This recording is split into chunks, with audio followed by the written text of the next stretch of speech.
probably have some idea who I am. Once you get to be my age, you've probably got enough different past titles and past jobs that you've got a lengthy title, something like Daenerys from, not as fancy, obviously. I don't have any dragons. So, as kind of a change of pace, like I get on panels pretty regularly, but I don't get a chance to unveil or talk about it at work. Like, you guys will read my stuff sometimes. So I wanted to start giving some more talks. And obviously we can talk about football, and there are stories and lovely stories from everybody you talk to in football, many of which never hit the public, but they're fun to share, especially over alcohol. I decided that sans alcohol, I was going to stand up here in front of all you guys and talk about applied data viz in football. Now, I own a company. Our COO is here, Charlotte Randall. Thank you, Dan, by the way. He's been bugging me for probably since the early Brentford days, possibly even before then, to come speak. So I'm mostly here because of him. But I own Statsbomb Services. We have two things that we do. One, we've got a giant consulting package that we offer to different clubs, whether you need a new manager, whether you're looking for a specific type of player that we can look for inside of the data, whether you're looking for scouting services, analyzing your own play, however you want to go about it. We have expertise in that. We've done it inside of football. We also offer the StatsBomb IQ platform, which is an analytics platform that you'll see a bit of here.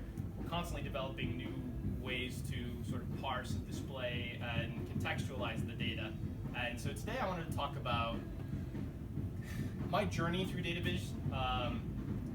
Many people will note from my early work, there is no visualization whatsoever. Like 2013, Ben Pugsley used to make fun of me because I put no charts in any piece that I put up on StatsBomb. And I kind of took that to heart at the end of it, because I'm obviously very quant. I used to be involved in professional gambling for about a decade, and naturally, numbers are interesting, but I can't draw, and in fact, the whole art sphere was very scary to me. So I spent a good 4, 5, 6 months studying up on data visualization, art, some design. I even read about fonts. How exciting. And at the end of it, I decided that actually this is really cool, and I find it energizing and something that is unexpectedly fun for me to do. So, the basics of data visualization. First, you have to know the rules. And the fact of the matter is, there are a lot of rules, because data visualization is this huge thing. But you need to know the rules so that you can figure out when to apply different types of visualizations to different types of data, and also when the data doesn't fit, that's kind of a big deal too. So know the data is another big deal. And then the third part is know your audience. The type of visualization that you choose for your audience is going to be completely different if it's a group of statisticians that really care about error bars and confidence intervals and all sorts of things like that, or if it's a group of football coaches who don't even know what a confidence interval is. And if you tell them there is uncertainty, they will kick you out of the room. So, know the rules. Data visualization has all kinds of rules. Knowing the rules helps you present the data in the best formats. Now, the best has different interpretations depending on what your goals are. However, there are hard rules. And let's be honest, if you walk into a room with anybody that knows anything about data visualization, you've got pie charts up there that don't look like this one, you've probably just kicked your credibility out of the way. So, thou shalt not use pie charts. Number 2, 3D is not your friend. If you look on the left over there, it tells you very clearly why 3D is bad. If you want any sort of precision, which is one of the reasons why you use bar charts, this ruins it. And obviously, I have no idea what this one is telling us, other than it could be skyscrapers, it might be some elements of New York, I don't know, but apparently it involves television and iPads and Blackberries, back in the old days. Number 3, radar charts are bad.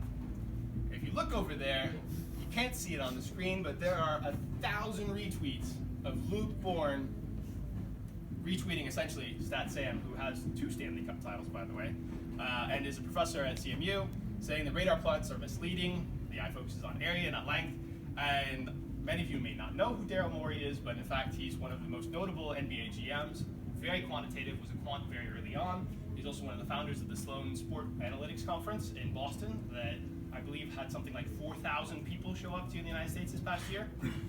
No analytics person worth his salt uses radar plots or pie charts or 2 y-axes. Probably more if I think on it. All of these are super misleading.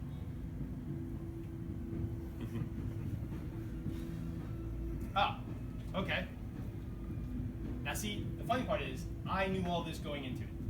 I knew all the rules going in. I chose to do it anyway. Now that might make me an idiot, and some people would say that. But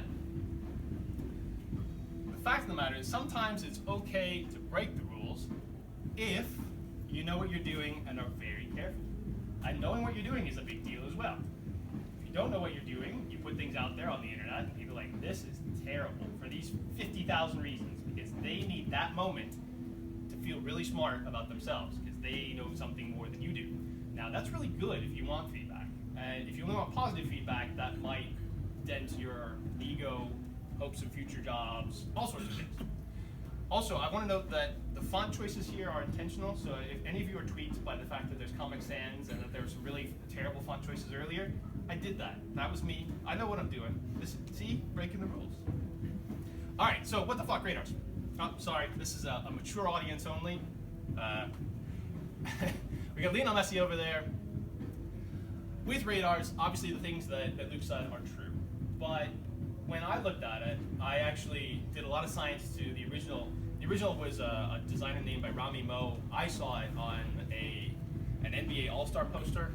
He was the inspiration, and did, the design work on the concentric circle was definitely his. The spokes, we've chosen them based on different positions, different football.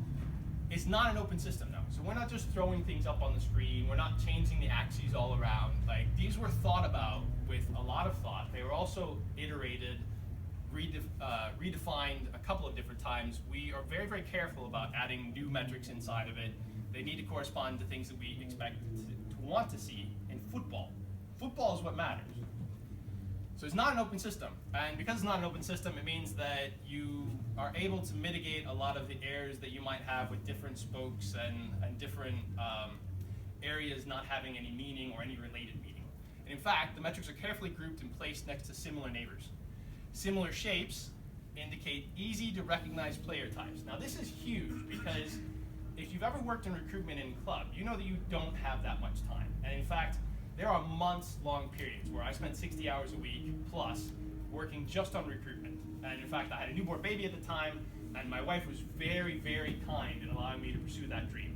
And I think we actually ended up with a pretty good summer, but it was an unbelievable amount of work.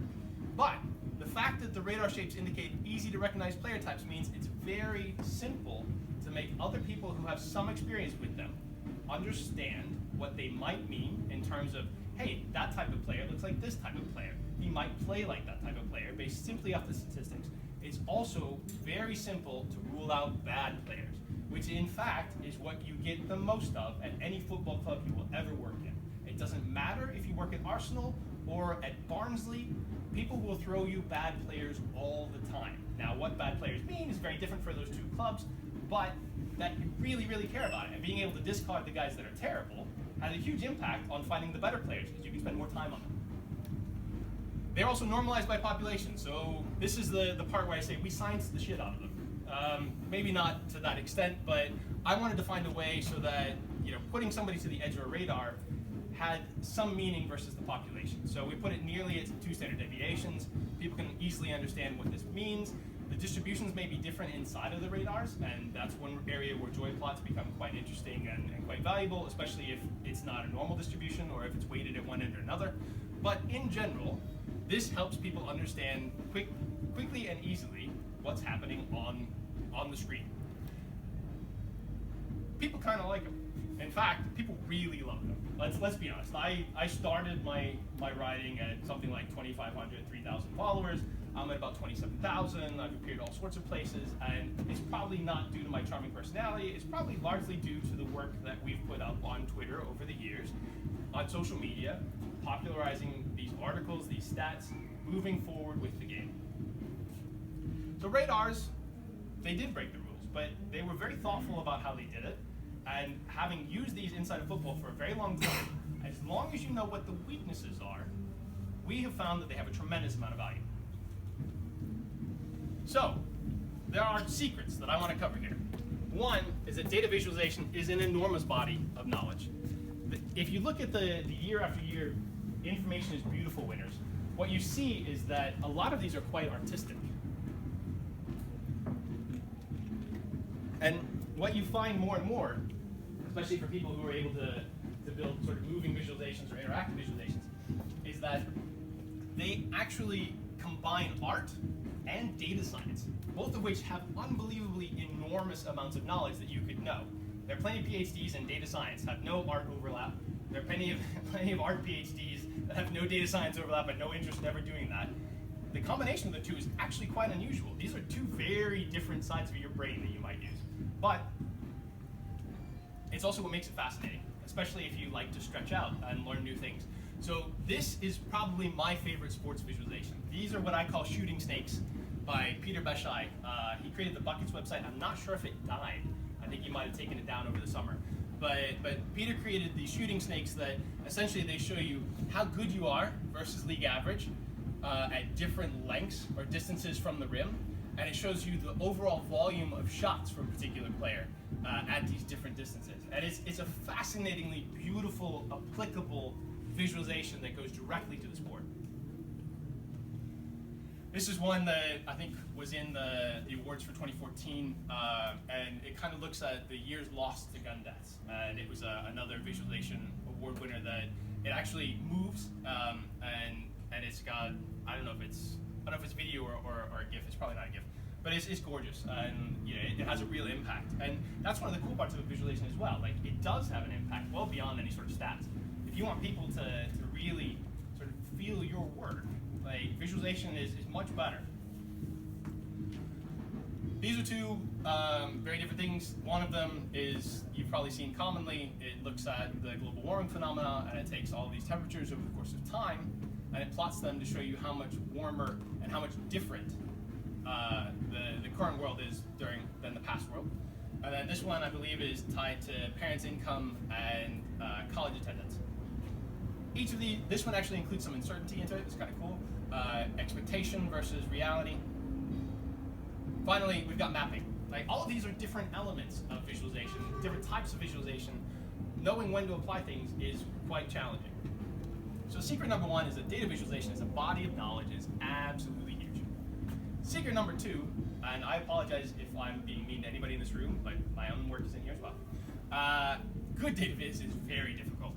So this is something that Rio Ferdinand tweeted out earlier this year from Sky, and it's got some overlapping radars from center backs, and it's very difficult to understand what's going on, and it's complicated and it's messy. This, I believe, is a 15th club. It's a green, some shots, some different positions for different years. It's also very complicated and tough to pick up the first time.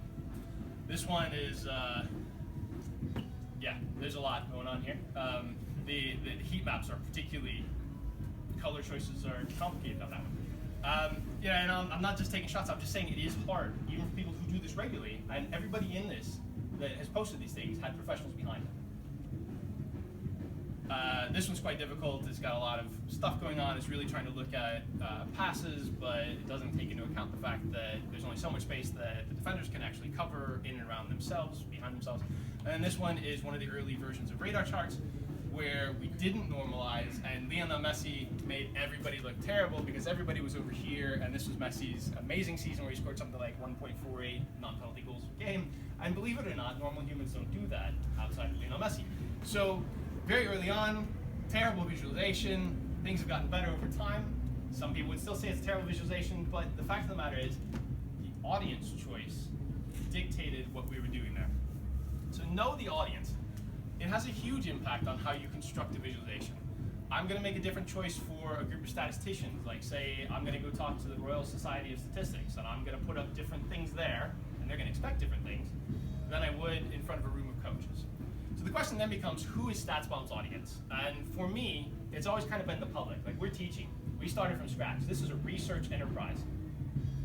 It's fascinating, even now, how much we have to teach people about football stats. Because for years they said that football's not applicable to stats. Like, you can't toss stats into the game. It's moving, it's complicated, it's dynamic. Well, that's fine, but you're wrong. And we've proven again and again that you're wrong. And by looking at statistics, you can find out all sorts of things.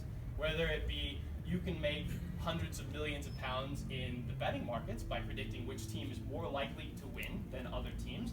Like somebody perhaps might be able to fund the MX Stadium out of their winnings that they had done down in Brighton, or own 2 football clubs, one in Denmark, one out in West London. There are others. The coaches have a slightly different model, but nevertheless, gambling in football, obviously stats have a big impact there. And if you parse it out, if stats are having a big impact on determining who's most likely to win, then maybe there are stylistic elements that are more likely to win that then you can apply back into football in choosing which coaches you want, or how you recruit players, or how you train your academy, or what your coaches actually learn as part of the cycles. Anyway, long story short, StatsBomb has a public audience and the analyst community. And part of what StatsBomb has always done is try and bring smart analysis to the general populace. Now, StatsBomb IQ, which is our analytics platform, has a very different audience. It's not public. You have to have a login, you have to have a subscription. Our group is team analysts, coaches. We have multiple coaches who log in and actually use our product on a regular basis. The front office might find that interesting or useful. And then the public. So some of the stuff that we put out on Twitter, new visualizations, we don't tend to bombard people like we do the radars, because the radars are very common and very, very easily approachable. But this is it's a different audience group than normal StatsBomb. There are some challenging elements to it. That first group is probably more analytically and statistically savvy, but the second group is less. And because the coaches and the team analysts are probably our 2 most popular sets of users, we have to bridge a lot of things we might make different choices on otherwise. Not that coaches aren't smart, they are, but they don't have any grounding generally in statistical analysis. So applied versus theory. One of the elements of this talk is that we're applying it. And your audience dictates choices, but goals also dictate choices. What are the goals with each new visualization? When we create something, what are we trying to do with it? What does it need to do? What would it be nice to do? And what should it explicitly not do? And that other one sometimes gets forgotten. The 2 axes bit, like that often creates confusion.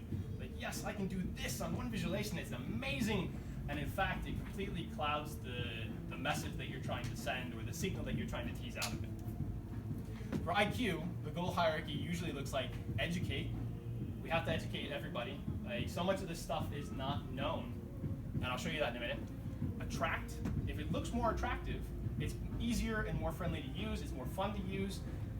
We found very early in a beta that we gave an IQ demo login to a club, and one person over a course of 2 weeks used that 720 times to look things up.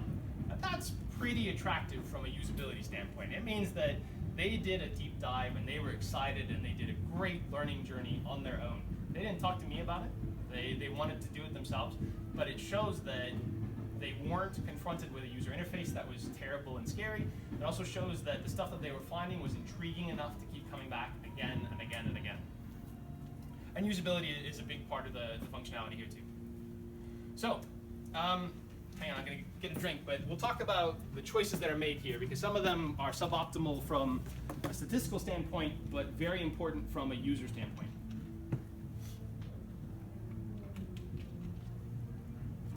So this is a visualization that shows where teams defend, and it shows it versus league average. To my knowledge, this was fairly new. I don't think that I'd seen it elsewhere.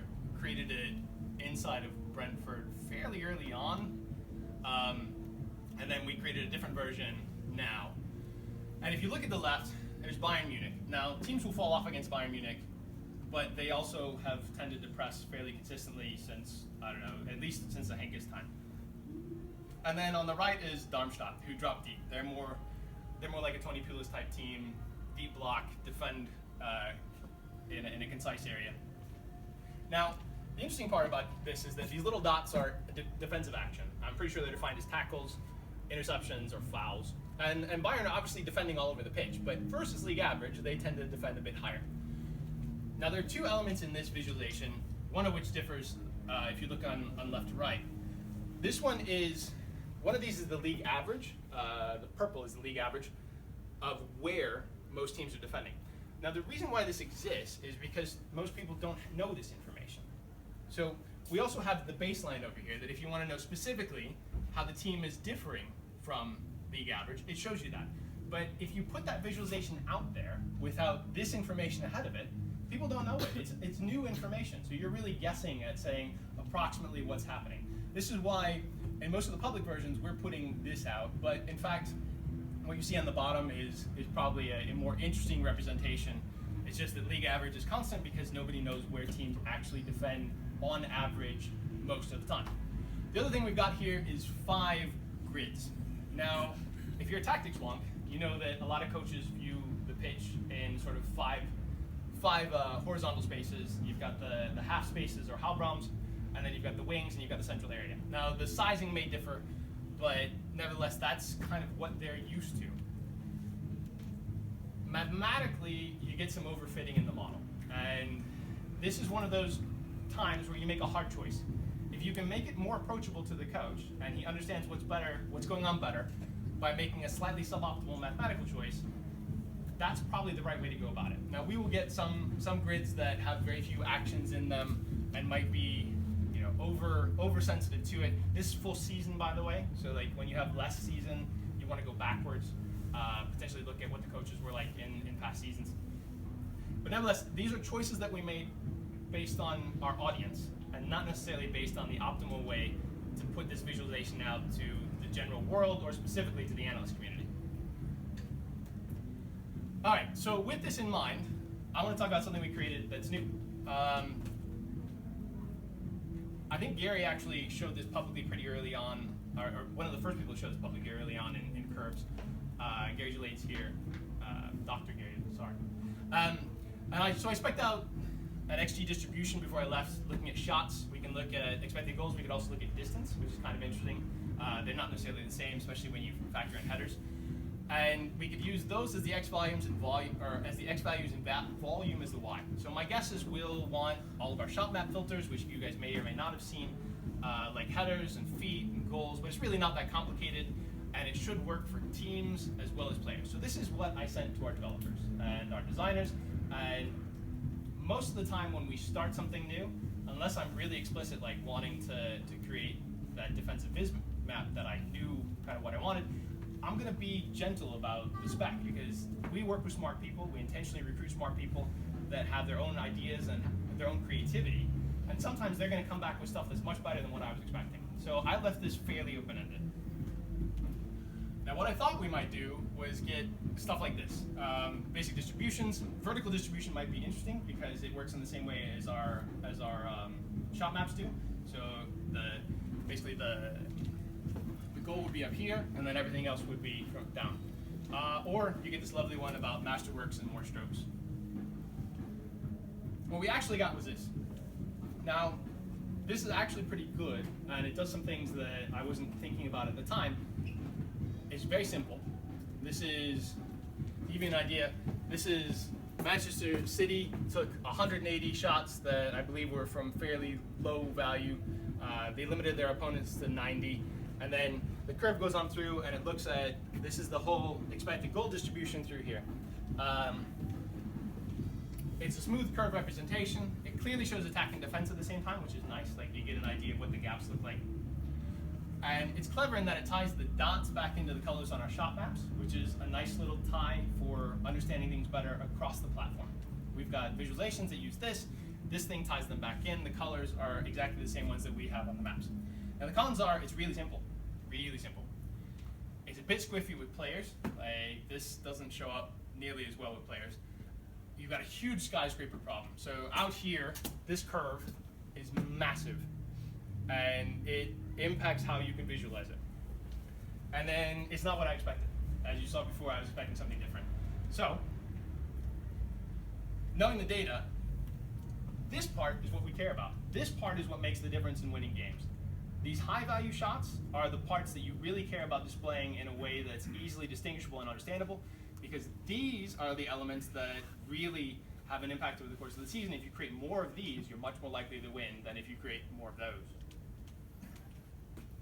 So we started again, and sometimes we start with drawings. Instead of open-ended, let me tighten up the spec. So it needs to work for teams and players. We're gonna put that in the spec. This is something that we're gonna fight for. Needs to attempt to solve the skyscraper problem. And what happens instead of a basic viz, we make it more interactive, like potentially using filters, highlight certain players inside of a team that crosses over with some of the tree map work that we've got inside the product. Eventually we decided, let's try a dot map. Or sorry, a dot plot. All right, so dots 1 and 2. These are the testing bits. What does it look like? We've got the skyscraper problem over there, but to kind of solve it, we've iterated the rows so that you can, each bucket might have multiple rows, but it makes the bottom end of the distribution much clearer. Green's not really a choice for anybody if you can avoid it. We use it with pink for high contrast colors as also a color blindness element, and we offer that option, but it's not ideal for most viz. In fact, you should be really careful with your colors. Now, the fact of the matter is we tried a bunch of these because we thought it would be fun. We wanted to test out different elements. There are people inside of our team that love to fight about color, and in fact, our visualizations are much better because of it. But you know, you've only got so much time and so much energy to spend on things like that. Nevertheless, be careful about colors.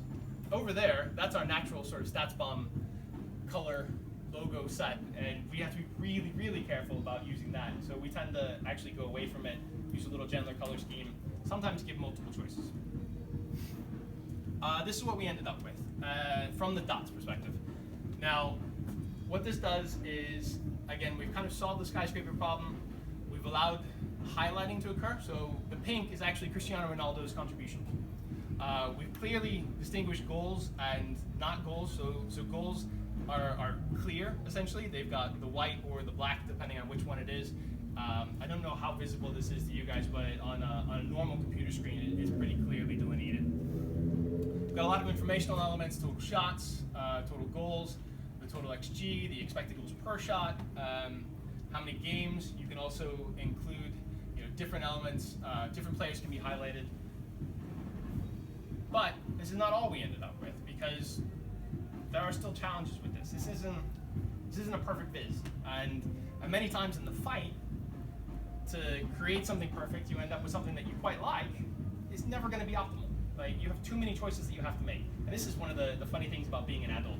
Life calculus always yields suboptimal results because it's too complicated. Visualization can be too complicated to yield perfect results. There are always trade-offs. And so somebody's like, I love this type of viz is best. Well, I disagree. Like, most viz have some positives, some negatives. You need to be aware of those, know the rules, apply them at the right times, but sometimes, this group likes this one best, this group likes this one best. We make choices, and sometimes we don't make choices, we give them both.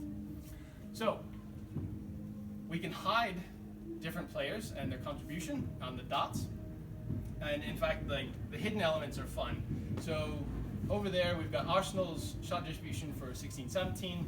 I think we've hidden Alexis. And then over here, this is Everton from this past year, and we've hidden Romelu Lukaku. So when I say hidden, that's the light gray element. What we've done is we've been able to take this type of thing and show player contribution. And in fact, I'm not sure if we'll be able to display it, but it's easily done with just a simple click of the button on the app that we've created. It's fun to interact with. You can look at, if you're going to lose a player, what are you actually losing off of your seasonal output that you might expect. Did we succeed? So there's always a time factor. We don't have infinite time. We're a business. Like, by putting people onto projects, it costs us money, it costs us time, it costs us investment in other things. Opportunity cost for new stuff. So we ended up with code for dots and bars that are reusable in kind of any future distribution project. I personally like what we've yielded. We found that dots work quite well for players. Players have little enough data that dots are really nice, and you get a broad thing, and they're discrete, so you can pick most of them out. Unless it's Cristiano Ronaldo, in which case he's got so many shots that maybe you actually want to use the team element, because he probably had the same amount of shots as certain low-end clubs over the course of his career. Teams, dots don't cooperate very well, but the bars look nice. I think the bars are good. If we go back, you see the bars, I think they're pretty good. I'm happy with that.